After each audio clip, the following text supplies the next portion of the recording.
Welcome to New Zealand summer. This here is dillplomacy. Dillplomacy is the art of bringing two great nations together, like in this case Latvia and New Zealand, through the power and the beauty of dill. You see, New Zealand doesn't really have much of a dill culture like Latvia does, but I'm trying to change that. You see, I started off with that little box of dill hanging out there in my parents' garden, but soon I'm gonna quietly seed it into the rest of their garden so it just grows. I even suggested just ripping up the grass and just planting dill seed instead. I think that's a really great idea, if not slightly impractical, but great for cooking. So, to bring these two cultures together beyond just my marriage, I'm also going to do something that is going to give a little bit back to Latvia.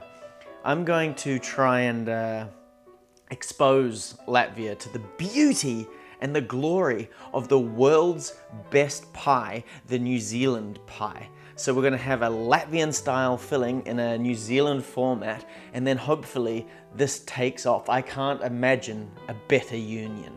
So pork and dill pie, here we come. Before we go any further, this is the anatomy of a Kiwi meat pie. These things are a thing of beauty and they're fairly unique in our region. You've got a short crust pastry bottom, not that short, but short-ish, and a flaky puff pastry top. And then when you cut this thing open, oh my gosh, look at that. I've just finished eating this, but I want to go another round. You got a sort of a saucy texture in there, but with big chunks of meat on the inside. And it should not quite drip out. It should be sort of like a very, very slow moving fluid on the inside, which is great for when you're driving. Mince pies are a little bit more hard to manage, but I tend not to eat those.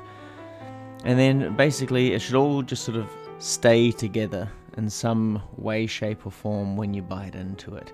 There's no crumbling going on here. The bottom should be relatively sound, just delicious.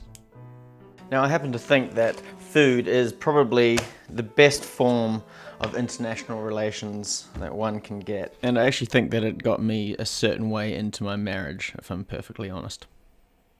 Okay, so this is gonna get an initial seasoning of salt, just iodized table salt, nothing fancy.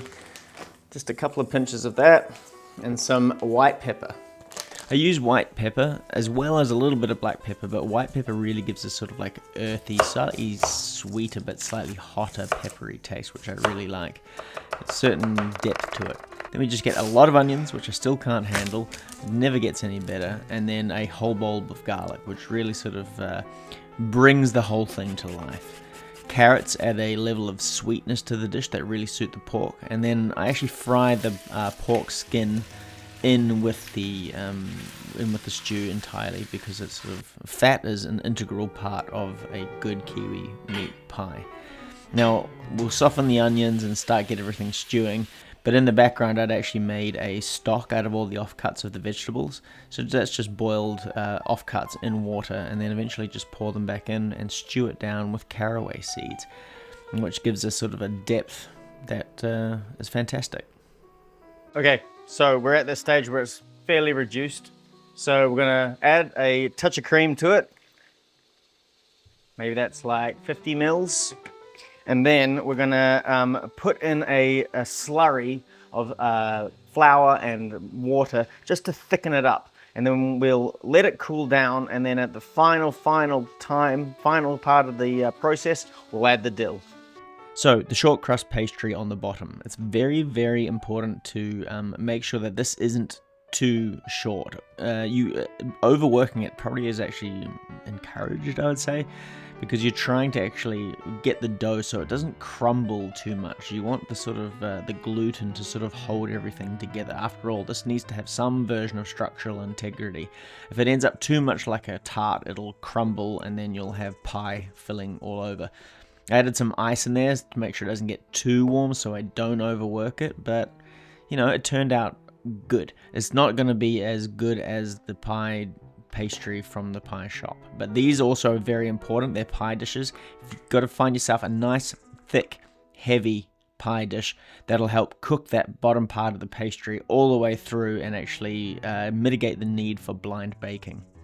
Now the stew's almost done, so right at the end we add the dill, because we really want to preserve the bright freshness of the dill flavor. So this doesn't get cooked down at all at this point.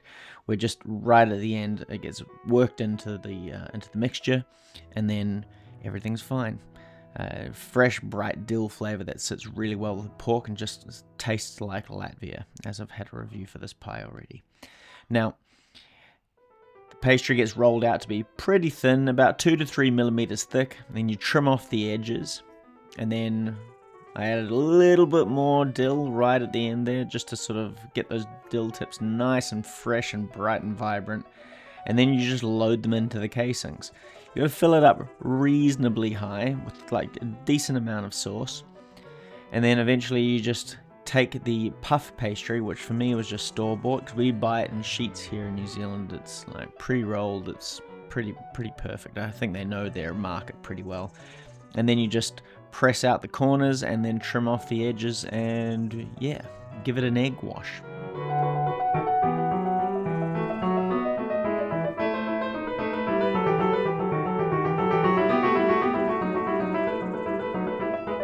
Now these will actually go low in the oven at 180 degrees Celsius, because that's about the optimum temperature for puff pastry to really puff up properly. So you give it that about 40-ish minutes in the oven, low in the oven. As you can see, one of my pies has actually exploded, which is a bit of a problem with my shortcrust pastry. Perhaps that one was a bit too short or not well melded, but most of them look pretty damn good. You can see a good amount of color on the bottom casing. Here's an example of the one that ended up exploding, but that's going to be the one that gets eaten first. You know, it nominated itself. As you can see, the texture of my sauce is like just there. Maybe it needs to be a bit thicker, but the flavor is absolutely insane. And here I lost access to my microphone.